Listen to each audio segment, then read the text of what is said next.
ദൈവനാമത്തിന് മഹത്വം ഉണ്ടായിരിക്കട്ടെ. വീണ്ടും ഈ ചിക്കാഗോ പ്രെയർ ലൈനിൽ ഒരു പ്രാവശ്യം കൂടെ ദൈവവചനം സംസാരിപ്പാൻ ദൈവം ഒരുക്കി തന്ന അവസരത്തിനായിട്ട് ദൈവത്തെ സ്തുതിക്കുന്നു. പ്രഭാതത്തിലും സായാഹ്നത്തിലും ആയിട്ട് ദൈവവചനം കേൾക്കുന്ന എല്ലാ ദൈവദാസിദാസന്മാരെയും കർത്താവായ യേശു ക്രിസ്തുവിന്റെ നാമത്തില് സ്നേഹവും വന്ദനവും അറിയിക്കുന്നു. പ്രത്യേകം ഇതിനെ ലീഡ് ചെയ്യുന്ന പാസ്റ്റർ അനീഷ് ജെ കരിങ്ങാട്ടിനെയും ഓർത്ത് ദൈവത്തെ സ്തുതിക്കുന്നു. എൻ്റെ പ്രിയ കസിൻ, എൻ്റെ അമ്മാച്ചൻ്റെ മകള് പ്രിയ ജെമി മാത്യു ഓസ്ട്രേലിയയിൽ പെർത്തിൽ നിന്ന് ഇതിലേക്ക് ജോയിൻ ചെയ്തിട്ടുണ്ട്. അതുപോലെ രത്നമ്മ സിസ്റ്ററാണ് എന്നെ ഇതിലേക്ക് പരിചയപ്പെടുത്തിയത്. സഹോദരന്റെ വേർപാടിലെ ദുഃഖത്തിലായിരിക്കുന്നല്ലോ. ദൈവികമായ സമാധാനം ആശ്വാസം ദൈവം തരട്ടെ എന്ന് പ്രാർത്ഥിക്കുന്നു. ഞാൻ ഓഡിബിളും വിസിബിളും ആണെന്ന് ചിന്തിക്കുന്നു. എന്തെങ്കിലും പ്രശ്നം ഉണ്ടെങ്കിൽ പറയണം. Okay okay okay, thank you.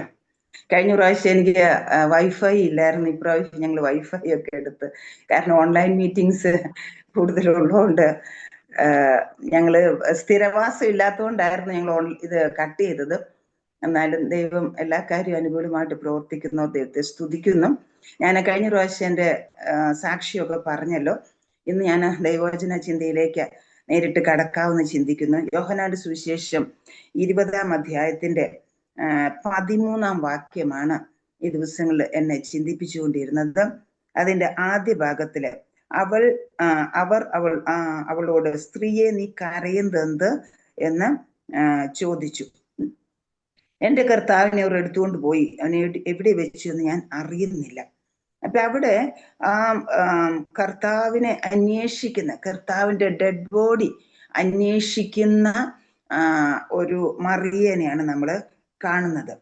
അവിടെ കഴിഞ്ഞിട്ട് യേശുവും അതേ വാക്ക് തന്നെ 14-ാം അധ്യായത്തില് സ്ത്രീയെ നീ കരയുന്നത് എന്ത്, ആരെ തിരയുന്നു.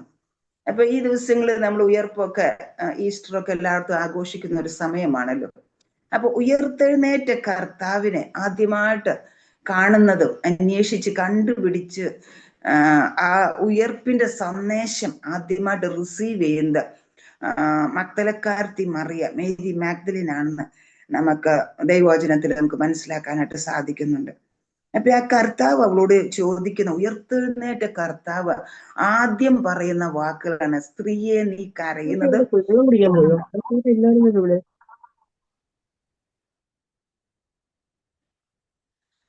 ഓക്കെ. അപ്പൊ ഇവിടെ ഞാൻ ചിന്തിച്ച ഭാഗം എന്ന് പറഞ്ഞത്, തന്നെ അന്വേഷിക്കുന്നവരെ തള്ളിക്കളയാത്ത കർത്താവ്, അല്ലെങ്കിൽ തന്നെ അന്വേഷിക്കുന്നവരെ അടുക്കിലേക്ക് അണയുന്ന കർത്താവ്, തന്നെ അന്വേഷിക്കുന്നവരെ ഉപേക്ഷിക്കാത്ത ദൈവം.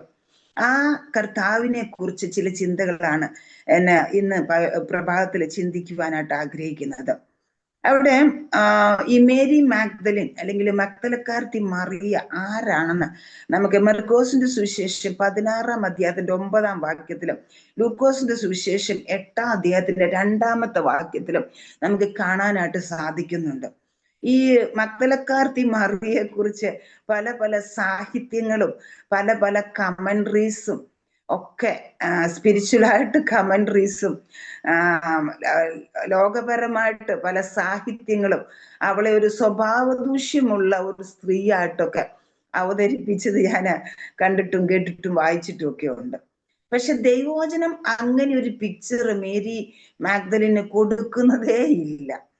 ഞാൻ ദൈവവചനം അതിനോടനുബന്ധിച്ച് ദൈവവചനം ഇങ്ങനെ ചിന്തിക്കുകയും പരിശോധിക്കുകയും ഒക്കെ ചെയ്തപ്പോൾ എനിക്ക് മനസ്സിലായത്, എപ്പോഴും ഒരു സ്ത്രീയുടെ ഡിഗ്നിറ്റിയെ ദൈവവചനം മാനിക്കുന്നു, ദൈവം മാനിക്കുന്നു എന്ന് എനിക്ക് മനസ്സിലായത്. കാരണം പാപിനിയായ സ്ത്രീയുടെ പേര് നമ്മൾ വായിക്കുന്നില്ല. വുമൺ കോട്ട് ഇൻ അഡൾട്ടറി, ആ വ്യഭിചാരത്തിൽ പിടിക്കപ്പെട്ട സ്ത്രീയുടെ പേര് നമ്മൾ വായിക്കുന്നില്ല. ശമര്യക്കാരത്തി സ്ത്രീയുടെ പേര് നമ്മൾ വായിക്കുന്നില്ല. പിന്നെ ഈ മഗ്ദലക്കാരത്തി സ്വഭാവ ദൂഷ്യം ഉണ്ടെങ്കിൽ അവളുടെ പേര് മാത്രം ഇങ്ങനെ പ്രൊജക്ട് ചെയ്യാതെ ദൈവവചനത്തിന്റെ നീതിക്ക് ചേരുന്ന കാര്യമേ അല്ല.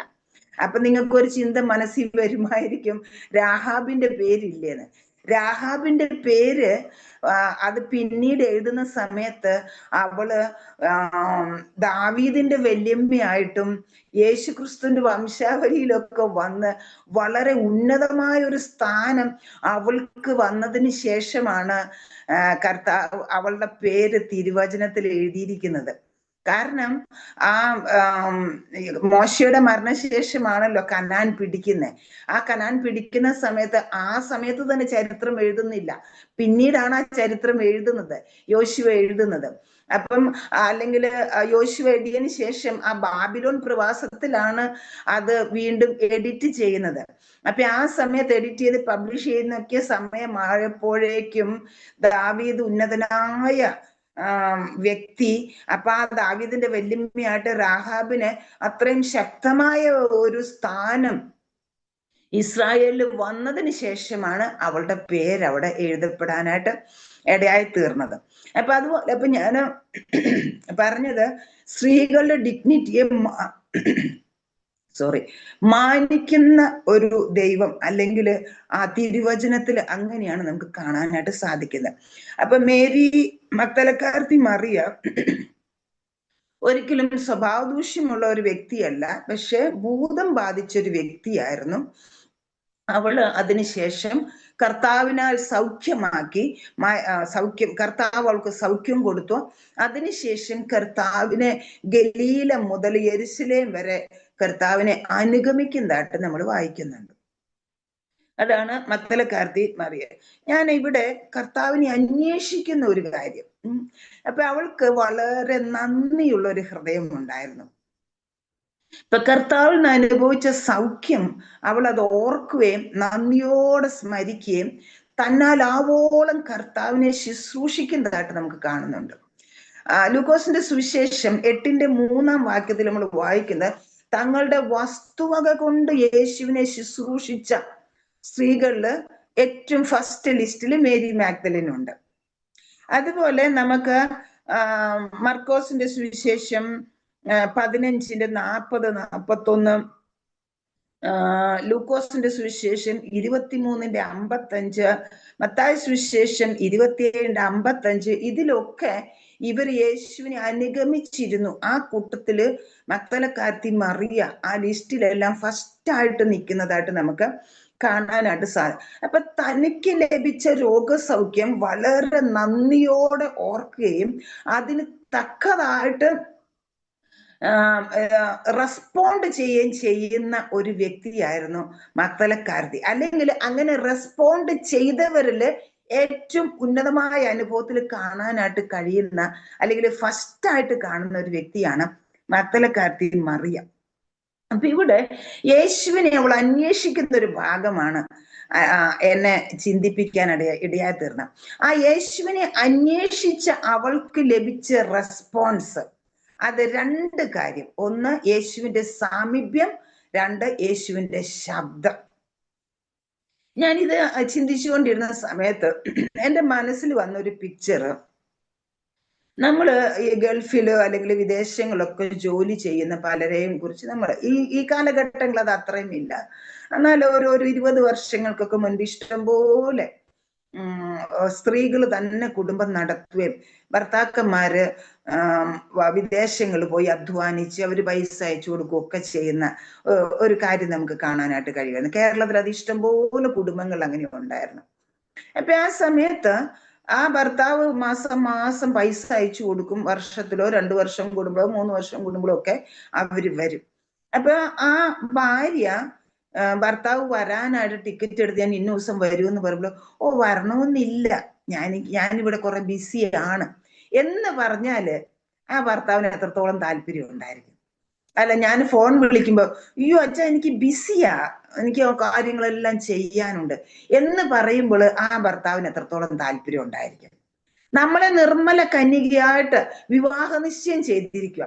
നമുക്ക് കർത്താവിന്റെ ശബ്ദം കേൾക്കാൻ താല്പര്യമില്ല, കർത്താവിന്റെ സാമീപ്യത്തിന് താല്പര്യമില്ല, നമുക്ക് എപ്പോഴും ഷോപ്പിംഗ് ലിസ്റ്റ് കൊണ്ടുപോയി കർത്താവിന്റെ സന്നിധിയിൽ കൊണ്ട് സബ്മിറ്റ് ചെയ്യുക മാത്രമാണ് നമ്മുടെ ലക്ഷ്യമെങ്കിൽ കർത്താവിനെ കാണണമെന്നോ കർത്താവിന്റെ ശബ്ദം കേൾക്കണമെന്നോ നമുക്ക് താല്പര്യമില്ലെങ്കിൽ, ഇപ്പൊ ലോകപ്രകാരമുള്ള ഒരു ഹസ്ബൻഡ് എന്ന് പറയുന്നത് അവർക്ക് ഫോൺ കണക്ഷനാണ് പിന്നെ വല്ലപ്പോഴും ഒന്ന് വരുന്നത്. പക്ഷെ നമ്മുടെ കർത്താവിന് എന്താ സാധിക്കുന്നത്? നമ്മുടെ കർത്താവിന് ആ ഉയർത്തെഴുന്നേറ്റ കർത്താവിനെ കുറിച്ച് ലൂക്കോസിന്റെ സുവിശേഷത്തിൽ വായിക്കുന്ന, നിങ്ങൾ ജീവനുള്ളവനെ മരിച്ചവരുടെ ഇടയിൽ അന്വേഷിക്കുന്നത് എന്ത്? അപ്പൊ നമ്മുടെ കർത്താവ് ജീവനുള്ള ദൈവമാണ്. ആ ജീവനുള്ള ദൈവം എപ്പോഴും നമ്മുടെ ഹൃദയത്തിൽ വസിക്കാൻ ആഗ്രഹിക്കുന്നു, എപ്പോഴും നമ്മുടെ അടുക്കൽ വരുവാനായിട്ട് ആഗ്രഹിക്കുന്നു. അപ്പൊ കർത്താവിന്റെ സാമീപ്യം, കർത്താവിന്റെ ശബ്ദം, ഇത് രണ്ടുമാണ് അവൾക്ക് ഈ സമയത്ത് ലഭിച്ച പ്രത്യേകമായ അനുഗ്രഹങ്ങൾ. കർത്താവിന്റെ ശബ്ദം, കർത്താവിന്റെ സാമീപ്യം, ഇത് രണ്ടിനു വേണ്ടിയും നമ്മൾ വളരെ ദാഹിക്കുന്നെങ്കിൽ കർത്താവ് അത് അറിയും. അതാണ്. അപ്പം ലോകപ്രകാരമുള്ള ഒരു ഭർത്താവ് തന്റെ ഭാര്യയുടെ ആരോട് സംസാരിക്കാനും ഭാര്യയുടെ അടുത്തേക്ക് വരുവാനും ദാഹിക്കുന്നെങ്കിൽ നമ്മുടെ നിത്യനായ കർത്താവ് നമ്മളെ വിവാഹ നിശ്ചയം ചെയ്ത് നമുക്ക് വേണ്ടി ജീവൻ പോലും തന്ന് നമ്മളെ സ്നേഹിച്ച ആ കർത്താവ്, നമ്മൾ ആ കർത്താവിന്റെ ശബ്ദത്തിന് വേണ്ടിയും നമ്മളെ കർത്താവിന്റെ സാന്നിധ്യത്തിനും സാമീപ്യത്തിനും വേണ്ടി ആഗ്രഹിക്കുമ്പോൾ എത്രമാത്രം കർത്താവ് അത് ഇഷ്ടപ്പെടുമെന്ന് നമ്മൾ ചിന്തിക്കണം. അതിന് കർത്താവ് എത്രമാത്രം വില കൽപ്പിക്കുന്നു എന്നാണ് ഈ സംഭവം നമ്മള് കാണിക്കുന്നത്. അപ്പൊ നമ്മള് ആ ഒരു ഗ്രാറ്റിറ്റ്യൂഡ്, നമ്മൾ ആ നന്ദി, ആ നന്ദിയോടെ നമ്മൾ റെസ്പോണ്ട് ചെയ്യുമ്പോൾ കർത്താവ് എത്രമാത്രം അതിനെ വിലമതിക്കുന്നു എന്ന് നമ്മൾ മനസ്സിലാക്കണം. നമുക്ക് പലപ്പോഴും നമ്മൾ കർത്താവിന്റെ സാമീപ്യം, സാന്നിധ്യം അത്രമേൽ ആഗ്രഹിക്കുന്നില്ല. കർത്താവിന്റെ ശബ്ദം നമ്മുടെ ജീവിതത്തിന്റെ പ്രതിസന്ധിയിൽ നമ്മൾ കർത്താവിന്റെ ശബ്ദം, ഒരു പാട്ടുകാരൻ പറഞ്ഞ ഒരു വാക്ക് മതി. അതാണോ നമ്മൾ ആഗ്രഹിക്കുന്നത്? എനിക്ക് വിടുതൽ കിട്ടണം, അതാണ് നമ്മുടെ ഫസ്റ്റ് പ്രയോറിറ്റി. എൻ്റെ കർത്താവ് എബ്ബേസിന്റെ പ്രാർത്ഥനയും യാക്കോബിന്റെ പ്രാർത്ഥന, നീ എന്നെ അനുഗ്രഹിച്ചല്ലാതെ ഞാൻ നിന്നെ വിടുകയില്ല. അപ്പൊ ആ അനുഗ്രഹമൊക്കെ നമുക്ക് വേണം.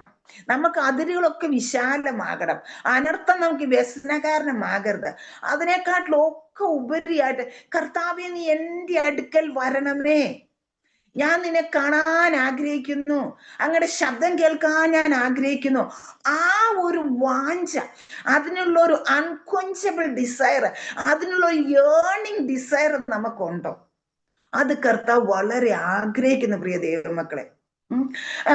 ലൂക്കോസിന്റെ സുവിശേഷം 10:42 ആ കർത്താവിന്റെ ഉള്ളത്തിലുള്ള ആഗ്രഹം അവിടെയും നമുക്ക് കാണാനായിട്ട് സാധിക്കുന്നു. മറിയ വന്ന് കുറച്ച് കംപ്ലൈന്റ് ഒക്കെ ഇങ്ങനെ പറയുക അനീതിയെ കുറിച്ച്. അപ്പൊ കർത്താവ് എന്താ പറയുന്നത്? മറിയ നല്ല അംശം തെരഞ്ഞെടുത്തിരിക്കുന്നു, അല്പമേ വേണ്ടു, അല്ല ഒന്ന് മതി. മറിയ നല്ല അംശം തെരഞ്ഞെടുത്തിരിക്കുന്നു. അപ്പൊ കർത്താവ് അതിനെ അപ്രീഷിയേറ്റ് ചെയ്യുന്നതിലൂടെ നമുക്ക് എന്താ മനസ്സിലാകുന്നത്?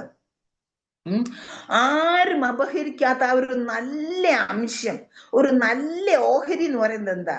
കർത്താവിന്റെ സാന്നിധ്യത്തിൽ ഇരിക്കുക, കർത്താവിന്റെ ശബ്ദം കേൾക്കുക.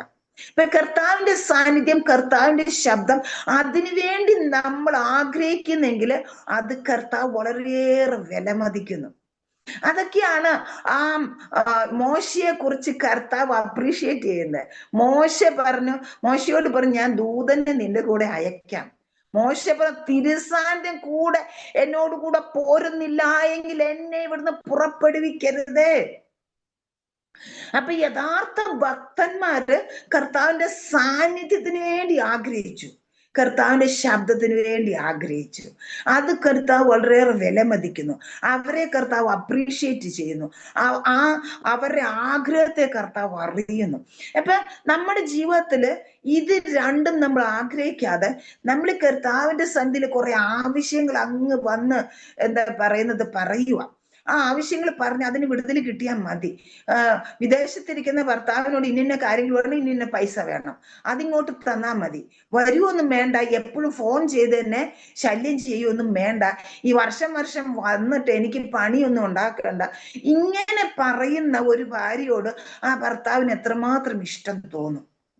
ഇപ്പൊ നമ്മള് ഈ ആവശ്യങ്ങൾ മാത്രം പറയുമ്പോൾ അതിനെല്ലാം നമുക്ക് വാക്യങ്ങളുണ്ട്. യാചിപ്പിക്കുന്ന ആൾക്ക് കിട്ടും, നിങ്ങളെ സകല ആവശ്യങ്ങൾ സ്തോത്രത്തോടെ അറിയിക്കണം, എല്ലാം ചെയ്യാം. പക്ഷെ ഈ മറിയെ പോലെ നന്ദിയുള്ള ഹൃദയത്തോടെ കർത്താവിന്റെ സാന്നിധ്യത്തിന് വേണ്ടി, കർത്താവിന്റെ സാമീപ്യത്തിന് വേണ്ടി, കർത്താവിന്റെ ശബ്ദത്തിന് വേണ്ടി കാതോർക്കുന്നെങ്കിൽ അത് കർത്താവ് ഏറ്റവും വിലമതിക്കുന്നതാണ് നമുക്ക് ആ കോണ്ടെക്സ്റ്റിൽ നിന്ന് മനസ്സിലാക്കാനായിട്ട് സാധിക്കുന്നത്.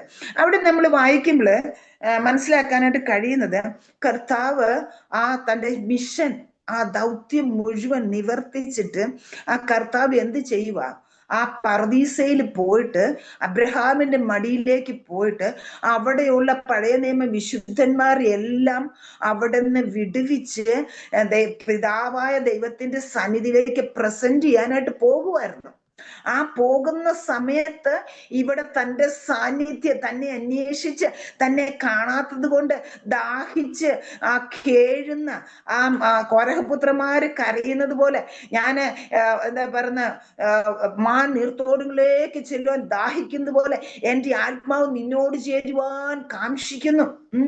ആ 84 സങ്കീർത്തനത്തിൽ വായിക്കുന്നത് പോലെ എൻ്റെ മാംസം എൻ്റെ ജീവനുള്ള ദൈവത്തെ നോക്കി ഘോഷിക്കുന്നു, അങ്ങയുടെ സന്നിധിക്ക് വേണ്ടി ഞാൻ ആഗ്രഹിക്കുന്നു എന്ന് പറഞ്ഞ് ദാഹിക്കുന്ന ആ മക്തലക്കാർത്തി മറിയയ്ക്ക് വേണ്ടി കർത്താവ് തന്റെ ഏറ്റവും വലിയ മിഷൻ അവിടെ ബ്രേക്ക് ചെയ്യുക. ഏറ്റവും വലിയ മിഷൻ എന്തായിരുന്നു കർത്താവിന്റെ? മാനവജാതിയുടെ പാപത്തിന് പരിഹാരമായി തീരണം. അത് നമ്മുടെ ഫ്യൂച്ചറിലേക്ക്, അല്ലെങ്കിൽ പ്രസന്റും ഫ്യൂച്ചറും പാസ്റ്റ് എന്തായിരുന്നു?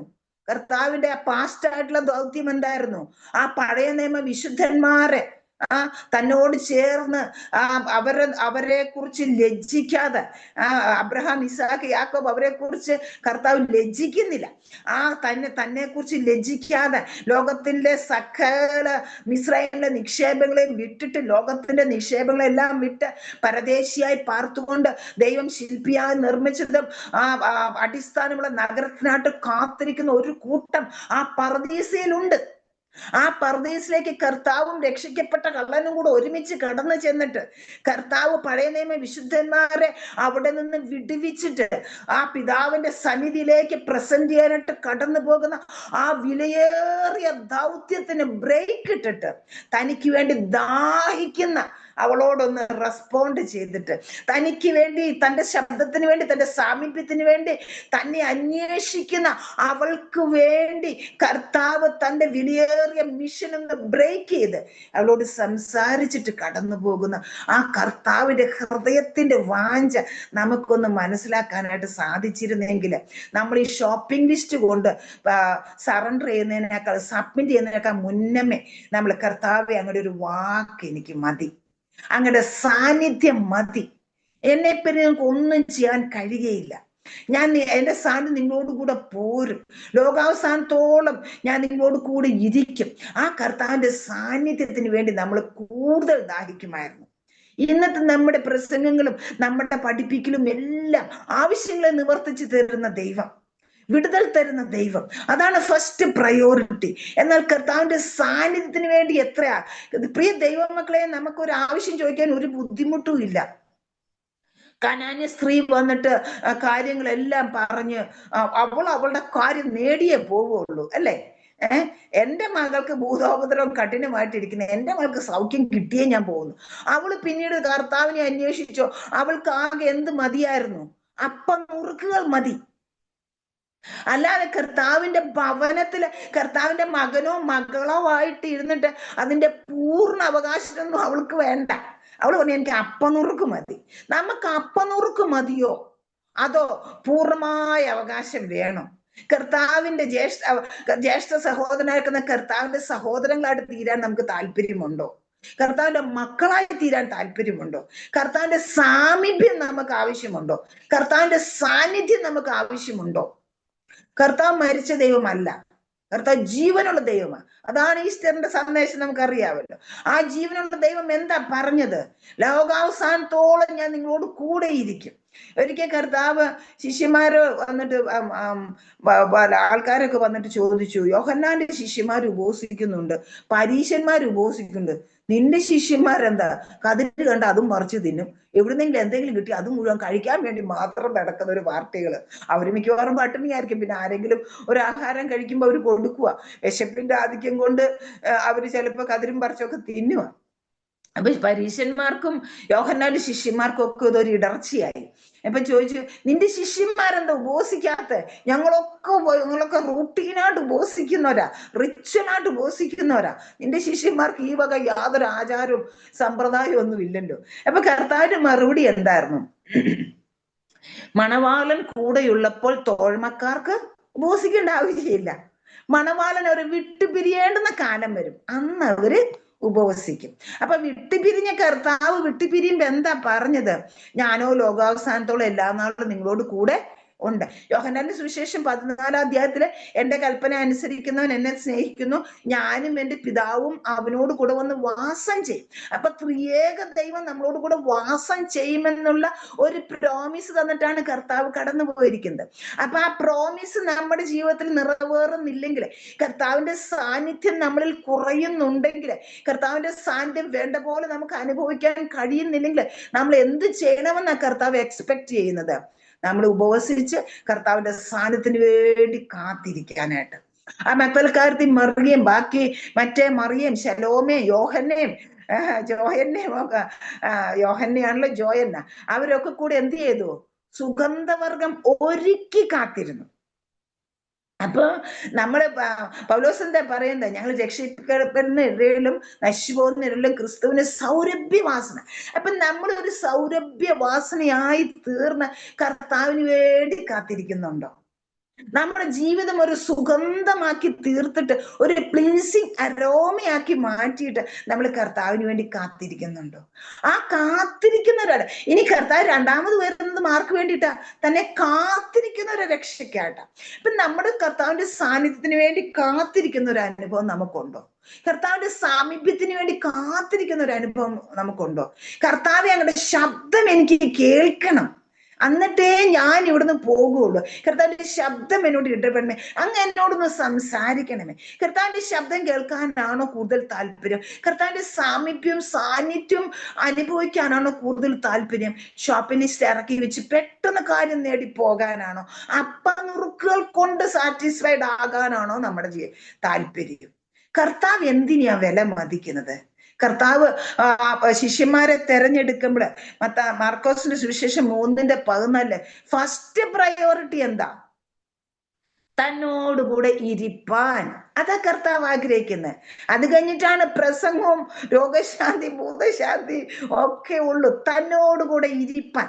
അപ്പൊ കർത്താവ് തന്നോടുകൂടെ ഇരിക്കാനാ നമ്മളെ തെരഞ്ഞെടുത്തത്. അപ്പൊ കർത്താവിന്റെ കൂടെ ഇരിക്കാൻ നമുക്ക് താല്പര്യമുണ്ടോ? കർത്താവിനെ കേൾക്കാൻ നമുക്ക് താല്പര്യമുണ്ടോ? കർത്താവിന്റെ സാന്നിധ്യം നമ്മുടെ ഹൃദയത്തിലേക്ക് നിറയാൻ നമുക്ക് താല്പര്യമുണ്ടോ? ഈ ആഗ്രഹങ്ങളെല്ലാം കർത്താവ് വളരെയേറെ വിലമതിക്കുന്നു. അതുകൊണ്ടാണ് ലാസറിന്റെ സഹോദരിയായ മാർത്തയുടെ സഹോദരി മറിയ തെരഞ്ഞെടുത്ത നല്ല അംശം. കർത്താവ് പറഞ്ഞ നല്ല അംശം അതാണ് ഏറ്റവും ബെറ്റർ പോർഷൻ, അല്ലെങ്കിൽ ബെസ്റ്റ് ഷെയർ. അതാണ്. അത് നമുക്ക് ആഗ്രഹമുണ്ടോ? അത് നമുക്ക് ആഗ്രഹമുണ്ടെങ്കിൽ നമ്മുടെ ഹൃദയത്തിന്റെ ഞെരക്കം അറിയുന്ന ഒരു കർത്താവ്, നമ്മുടെ ഹൃദയത്തിന്റെ ദാഹം അറിയുന്ന ഒരു കർത്താവ് നീർത്തോളിലേക്ക് ചെല്ലുവാൻ കാക്ഷിക്കുന്ന പോലെ, എന്റെ ദൈവമേ ഞാൻ നിനക്കായി ദാഹിക്കുന്നു. ആ ദാഹം നമുക്കുണ്ടെങ്കിൽ കർത്താവ് എന്ത് ചെയ്യും? ആ സകല മിഷനും അവിടെ നിന്ന് വെച്ചിട്ട് ഇതിനെക്കാട്ടിലും പ്രയോറിറ്റി കൊടുക്കേണ്ട പല പല മിഷനും ദൈവത്തിനുണ്ട്. നമുക്ക് കൊച്ചു കൊച്ചു കാര്യങ്ങളൊക്കെ ഉള്ളത്. പക്ഷെ പ്രപഞ്ചത്തിന്റെ സൃഷ്ടിതാവായിരിക്കുന്ന, പ്രപഞ്ചത്തിന്റെ പ്രൊവൈഡർ ആയിരിക്കുന്ന, പ്രപഞ്ചത്തെ മെയിൻറ്റെയിൻ ചെയ്യുന്ന ദൈവത്തിന് ഒരുപാട് ഉത്തരവാദിത്തങ്ങളുണ്ട്. ആ ഉത്തരവാദിത്തങ്ങളെല്ലാം അവിടെ നിർത്തിയിട്ട് തന്റെ സാമീപ്യത്തിന് വേണ്ടി ദാഹിക്കുന്ന, തന്റെ സാന്നിധ്യത്തിന് വേണ്ടി ദാഹിക്കുന്ന ഒരടുക്ക അടുക്കിലേക്ക് കർത്താവ് കടന്നു വന്ന് അവരെ തൃപ്തിപ്പെടുത്തി, അവരോട് മറുപടി പറഞ്ഞ്, അവരെ സമാധാനിപ്പിച്ച്, അവരുടെ കണ്ണുനീര് തുടച്ചിട്ട് മാത്രമേ കർത്താവ് തന്റെ മിഷൻ കണ്ടിന്യൂ ചെയ്യാനായിട്ട് ആഗ്രഹിക്കുന്നുള്ളൂ. ആ ഒരു ദാഹം നമുക്ക് ഉണ്ടാകട്ടെ പ്രിയ ദൈവമക്കളെ.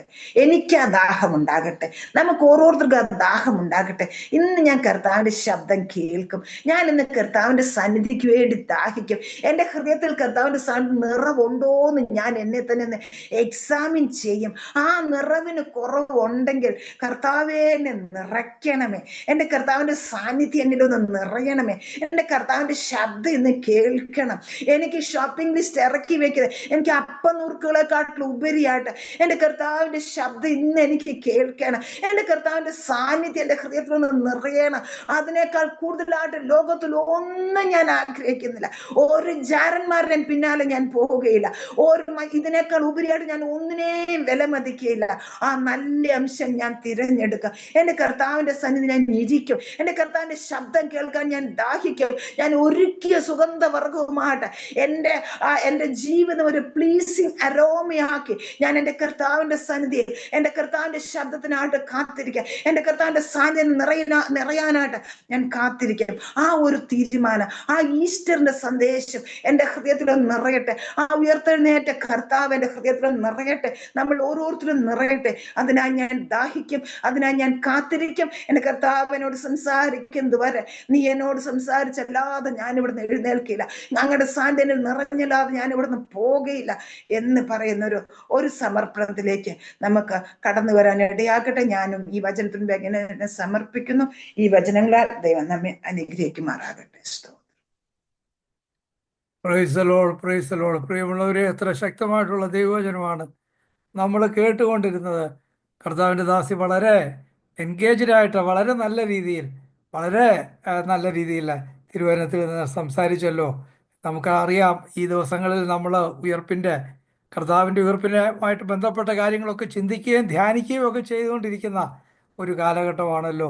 ആ ശിഷ്യന്മാരെ നമുക്ക് എല്ലാവർക്കും അറിയാവുന്ന കാര്യങ്ങളാണ്. എങ്കിൽ തന്നെ അതിൻ്റെ ആന്തരിക അർത്ഥമൊക്കെ നമ്മൾ മനസ്സിലാക്കുക മാത്രമല്ല, അതിൻ പ്രകാരം നമ്മുടെ ജീവിതത്തെ ക്രമീകരിക്കുകയും കർത്താവിൻ്റെ മുമ്പാകെ നമ്മെ സമർപ്പിക്കുകയും ചെയ്യേണ്ടത് എത്ര ആവശ്യമാണ്. ആ ശിഷ്യന്മാർ നമുക്ക് അറിയാം. ആ ശിഷ്യന്മാർ പത്രോസും യോഹന്നാനും ഒക്കെ ഓടി വന്ന് നോക്കിയിട്ട് യേശുവിനെ കണ്ടില്ല. അപ്പോൾ അവരവിടെ നിന്നില്ല. അവർ നേരെ വന്ന പോലെ തന്നെ അവർ ഓടി പെട്ടെന്ന് അവിടെ നിന്ന് തിരിച്ചു പോവുകയായിരുന്നു. എന്നാൽ ആ മറിയ ആകട്ടെ അവിടെ വന്ന് കർത്താവിനെ കാണാഞ്ഞപ്പോൾ തിരിച്ചു പോയില്ല.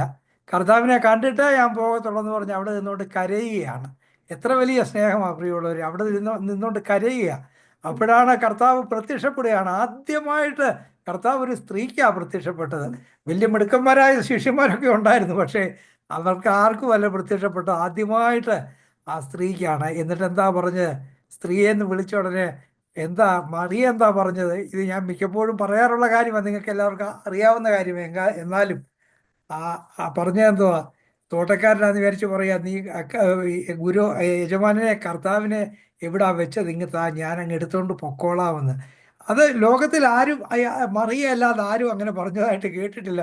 ഭർത്താവിനോടൊക്കെ ഭയങ്കര സ്നേഹമുള്ള സ്ത്രീകളുണ്ട്. അല്ലെ, മരിച്ചാൽ ഞാനും അങ്ങ് കൂടെ മരിക്കും, എന്നെ കൂടെ അങ്ങ് അടക്കെന്നൊക്കെ പറയുന്നതൊക്കെ കേട്ടിട്ടുണ്ട്. അങ്ങനെയൊക്കെയുള്ള അനുഭവങ്ങളുണ്ട്. എന്നാലും സാധാരണ രീതിയിൽ ഭർത്താവ് മരിച്ചാൽ, അല്ലെങ്കിൽ ഏറ്റവും അടുപ്പമുള്ള അപ്പനോ ഏറ്റവും സ്നേഹിച്ച ആൾ മരിച്ച ഒരു ദിവസം കഴിയുമ്പം പിന്നെ ബോഡി എടുത്തുകൊണ്ട് പോകണം, അല്ലെങ്കിൽ പിന്നെ ബുദ്ധിമുട്ടാ, അല്ലെങ്കിൽ ഇവിടെ വെച്ചേക്കട്ടെ എന്ന് വിളിച്ചാൽ വെച്ചേക്കണ്ട എന്നേ സാധാരണ രീതിയിൽ എല്ലാവരും പറയത്തുള്ളൂ. പക്ഷെ മറിയ പറയുകയാണ്, ആ ശവശരീരം എങ്ങത്താ, ഞാൻ കൊണ്ടുപോയിക്കോളാം. എങ്ങനെയാണ് കർത്താവ് ശാരീരികമായിട്ട് ഒരു വ്യക്തിയായിരുന്നില്ല, ഒരു വ്യക്തിയായിരുന്നു. അത്രയും അങ്ങനെയുള്ളൊരു ശവശരീരം എങ്ങനെ ഒരു സ്ത്രീക്ക് തനിയെ എടുത്തുകൊണ്ട് പോകാൻ കഴിയും? അതെങ്ങനെ എടുക്കും? അല്ലെങ്കിൽ ആരെങ്കിലും അങ്ങനെ ഒരു ശവശരീരം എടുത്ത് എവിടെ കൊണ്ടുപോകാനാ? വീട്ടിൽ കൊണ്ടുപോകാനാ? അന്ന് അവിടെ അങ്ങനെ മോർച്ചറിയോ അല്ലെങ്കിൽ കേടുകൂടാതെ സൂക്ഷിക്കത്തക്കൊണ്ടുള്ള സംവിധാനങ്ങളോ ഒന്നും ഇല്ലല്ലോ. അതൊന്നും മറിയയ്ക്ക് വിഷയമല്ല, അതൊന്നും ചിന്തിക്കുന്നില്ല. എത്രമാത്രം ആഴമായിട്ടുള്ള സ്നേഹം! ഇതാ ഞാൻ കൊണ്ടുപോയിക്കോളാം എന്ന് പറഞ്ഞപ്പോഴാണ് കർത്താവ് തന്നെ വെളിപ്പെടുത്തുകയാണ്. അന്നേരം എന്താണ് ചെയ്യുന്നത്? പിന്നീട് കർത്താവ് പറഞ്ഞ എന്തുവാ? എന്നെ ഇങ്ങനെ കെട്ടിപ്പിടിക്കാതെ, അല്ലെങ്കിൽ എൻ്റെ വസ്ത്രങ്ങളിൽ ഇങ്ങനെ പിടിക്കാതെ ഞാൻ പിതാവിൻ്റെ അടുത്ത് പോയിട്ടില്ല. അതുകൊണ്ട് എന്നെ ഇങ്ങനെ കെട്ടിപ്പിടിക്കാമെന്ന് പറഞ്ഞു. അതിൻ്റെ അർത്ഥം എന്തോ, കർത്താവാന്ന അറിഞ്ഞ ആ സെക്കൻഡിൽ തന്നെ മറിയ കർത്താവിനെ അടങ്ങും പിടിച്ചു, അല്ലെ കർത്താവിനെ സ്പർശിച്ചു എന്നുള്ളതാണ് പ്രിയമുള്ളവരെ. അപ്പോൾ എന്താണ് പറയുന്നത്? പിതാവിൻ്റെ അടുക്കൽ ഞാൻ പോയിട്ടില്ല. പിതാവിൻ്റെ അടുക്കൽ പോകുക എന്നുള്ളതാണ് ഏറ്റവും പ്രധാനപ്പെട്ട കാര്യം. അതുപോലും ചെയ്യാതെയാണ് ഈ മറിയയെ കാണുവാനായിട്ട് കർത്താവ്, ഉദ്ധാനം ചെയ്ത ഉയർത്തെഴുന്നേറ്റ കർത്താവ് വന്നത് എന്ന് നമുക്ക് കാണാനായിട്ട് സാധിക്കും. കർത്താവിൻ്റെ ദാസി പറഞ്ഞ പോലെ മറിയയ്ക്ക് എന്തായിരുന്നു ആവശ്യം? കർത്താവിൻ്റെ സാമീപ്യവും കർത്താവിൻ്റെ ശബ്ദവും. അത് ജീവനോടിരുന്നപ്പോഴും, കർത്താവ് ജീവനോടിരുന്നപ്പോൾ അത് തന്നെയായിരുന്നു മറിയയ്ക്ക് ആവശ്യം. മാർത്ത പലതിനെ ചൊല്ലി വേവലാതിപ്പെട്ടും മനം കലങ്ങിയും നമ്മൾ പ്രാർത്ഥിക്കുന്നത് പോലെ പലതും പ്രാർത്ഥിച്ച് അത് വേണം ഇത് വേണം എന്നൊക്കെ പ്രാർത്ഥിക്കുകയും മനം കലങ്ങിയൊക്കെ ഇരുന്നു. എന്നാൽ മറിയ ശാന്തതയോടുകൂടെ കർത്താവിൻ്റെ പാദപീഠത്തിൽ അവിടെ ഇരിക്കുകയായിരുന്നു. കർത്താവിൻ്റെ ശബ്ദം കേട്ടുകൊണ്ട്, കർത്താവിൻ്റെ സാമീപ്യം അനുഭവിച്ചുകൊണ്ട് അവിടെ ഇരുന്നു. അതുകൊണ്ടാണ് ഈ ജീവിതത്തിൻ്റെ ശേഷവും മറിയയ്ക്ക് കർത്താവിൽ നിന്ന് അത് തന്നെയാണ് ലഭിച്ചത്. കർത്താവിൻ്റെ ശബ്ദവും കർത്താവിൻ്റെ സാമീപ്യമൊക്കെയാണ് ലഭിച്ചത്. നമ്മളവിടെ വായിക്കുന്നുണ്ട്, സുവിശേഷങ്ങൾ വായിക്കുന്നുണ്ട്, മഗ്ദലക്കാരത്തി മറിയയും മറ്റു കൂടെ ഉണ്ടായിരുന്ന സ്ത്രീകളും ഒക്കെ കർത്താവിനോട് അത് വേണം ഇത് വേണമെന്ന് പറയുകയല്ലായിരുന്നു, തങ്ങൾക്കുള്ള വസ്തുവക കൊണ്ട് കർത്താവിന് ശുശ്രൂഷ ചെയ്തു പോകുന്നു എന്നാണ് നമ്മളവിടെ വായിക്കുന്നത്. നമുക്ക് നമ്മുടെ വസ്തുക്കൾ കൊണ്ട് കർത്താവിൻ്റെ വേല ചെയ്യാനല്ല, നമ്മുടെ വസ്തുക്കളൊക്കെ വെച്ചിട്ട് കർത്താവിനോട് കുറച്ചുകൂടി ഇങ്ങോട്ട് ചോദിക്കുക നമ്മൾ ചെയ്യുന്നത്. കർത്താവിൻ്റെ ദാസൻ നമ്മുടെ പ്രാർത്ഥനയിൽ അതും ഇതും വേണമെന്ന് ചോദിക്കുക അല്ലാതെ, കർത്താവ് നിൻ്റെ സാന്നിധ്യം എനിക്ക് നൽകണേ. ദാവീദ് പറയുന്ന പോലെ, നിൻ്റെ സന്നിധി വിട്ട് ഞാൻ എവിടെയൊക്കെ പോകും? ഞാൻ ഭൂലോകത്തിൻ്റെ അതിരുകളിൽ പോയാലും, ആടിയുടെ അഗാധതയിൽ പോയാലും, പർവ്വതത്തിൻ്റെ ഉത്തുംഗ ശൃംഗത്തിൽ പോയാലും നിൻ്റെ സാന്നിധ്യം എന്നോടൊപ്പം ഉണ്ട്. നിൻ്റെ സാന്നിധ്യം വിട്ട് എനിക്ക് എവിടെയും പോകാൻ കഴിയുകയില്ല എന്നാണല്ലോ ദാവീദ് പറയുന്നത് പോലെ. പ്രിയമുള്ളവരെ, നമുക്ക് അത് അനുഭവിക്കാനായിട്ട് സാധിക്കുമോ? നമുക്കൊന്നും വേണ്ട, കർത്താവേ നിൻ്റെ സാന്നിധ്യത്തിൽ നിലനിൽക്കുവാൻ എന്നെ സഹായിക്കണമേ. അതായിരിക്കട്ടെ നമ്മുടെ പ്രാർത്ഥന. ഇന്ന് ധാരാളം തിയോളജിയും ധാരാളം കാര്യങ്ങളും ഒക്കെ നമ്മൾ കേൾക്കുന്നുണ്ട്. എന്നാൽ അതിലൊക്കെ ഉപരിയായിട്ട് കർത്താവ് നമ്മളെ അനുഗ്രഹിക്കുകയാണ്. എല്ലാ അനുഗ്രഹങ്ങളും നമുക്കുള്ളതാ, അല്ലാതെ വല്ലവർക്കും ഉള്ളതല്ല എന്നൊക്കെ പറയുന്ന ഒത്തിരി തിയോളജികൾ നമ്മൾ കേട്ടുകൊണ്ടിരിക്കുക. എന്നാൽ വസ്തുവകകളല്ല, നിന്റെ സാന്നിധ്യത്തിൽ ലോകത്തിന് എടുത്തു കളയുവാൻ കഴിയാത്തതായ ദിവ്യമായ സമാധാനത്താൽ ഞങ്ങളെ നിറയ്ക്കണമേ എന്ന് നമുക്ക് പ്രാർത്ഥിക്കാൻ കഴിയുമോ? പ്രിയമുള്ളവരെ, കർത്താവിൻ്റെ ദാസി വളരെ ശാന്തതയോടുകൂടെ, വളരെ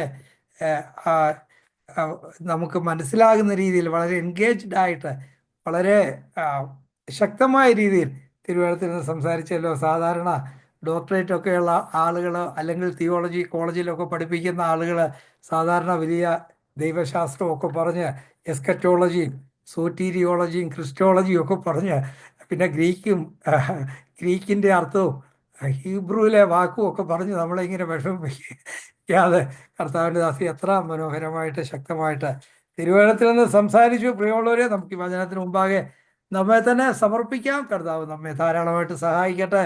ഈ ഉയർപ്പിൻ്റെ ഈ വചനം, ഉയർപ്പിൻ്റെ ഈ സന്ദേശം, കർത്താവിൻ്റെ സാമീപ്യം അനുഭവിക്കാനുള്ള ഈ ആഗ്രഹം നമ്മുടെ ഹൃദയങ്ങളിൽ ശക്തമായിട്ട് വരട്ടെ. അതിനായി നമ്മെ തന്നെ ഒരിക്കൽ കൂടെ സമർപ്പിക്കാം.